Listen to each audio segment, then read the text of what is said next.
করেন? এখন কম না বেশি? কম না বেশি?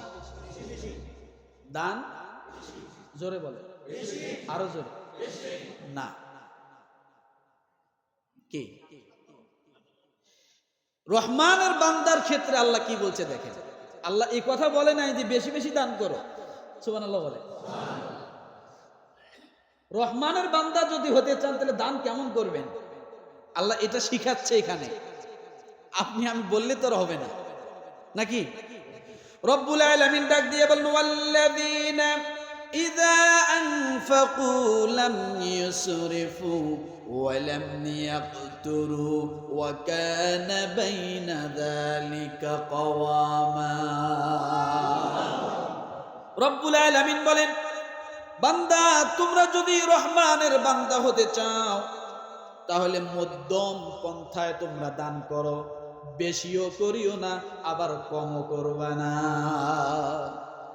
কি বোঝেন নাই কথাটা? তোমরা যদি রহমানের বান্দা হতে চাও, লাম ইউসরিফু সীমা লঙ্ঘন করিও না, ওয়ালাম ইয়াকতুরু আবার কি কমও দিও না। লাম ইউসরিফু সীমা লঙ্ঘন করিও না, অধিক করিও না, বেশি ব্যয় করিও না। ওয়ালাম ইয়াকতুরু আবার কি কমও করিও না, মধ্যম পন্থায় অবলম্বন করো। সুবহানাল্লাহ বলে। এখন এই মধ্যম পন্থা অবলম্বন কেমনে হবে?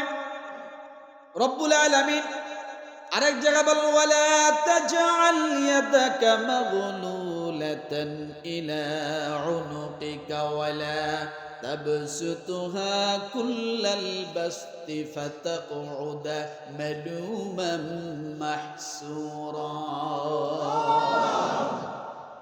তোমরা এমন কৃপণ হইও না যে হাত, এই যে আল্লাহ এইভাবে, মানে আল্লাহ যেভাবে বলছে তাতে বোঝা যায় এইভাবে তোমরা হাতকে ঘাড়ের সঙ্গে দানের খেয়ে সময় ঝুলাইয়া রাখিও না। আবার আল্লাহ বলতেছেন হাতকে একবারে ছেড়ে দিও না। সুবহানাল্লাহ বলবেন না? সূরা বনী ইসরাঈল সম্ভবত, তোমরা হাত দুটি তুমি তোমার ঘাড়ের সাথে বেঁধে রেখো না এবং সম্পূর্ণরূপে ছেড়েও দিও না। কারণ দান করতে করতে এমন হইও না যে ফকির হয়ে গেছে, আবার কৃপণ হইও না যে কিছুই দিব না, কাকে রুটি নিয়ে গেছে ওই রুটি আনতে হবে, এটাও যেন না। মনে থাকবে।